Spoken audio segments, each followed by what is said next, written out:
Hi guys, in this short video I will tell you that how you can easily crossfade songs on Spotify. It is quite simple and easy, but before starting the video make sure to watch the video till end so you don't make any mistake, and make sure to like the video and subscribe to my channel. So let's get started. So first of all, open Spotify application.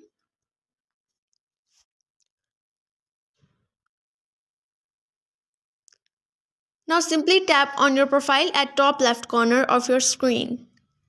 Now simply tap on settings and privacy.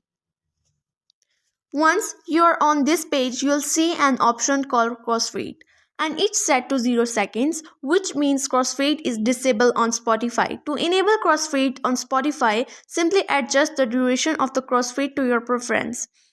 By moving the slider right, you can choose this length of the crossfade ranging from 1 to 12 seconds. I'm going to select 4 seconds.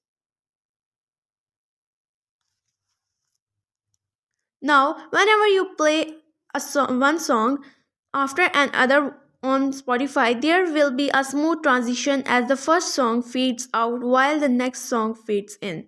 That's how you can easily crossfade songs on Spotify. If you have found the video helpful, make sure to like the video and subscribe to my channel. Thank you.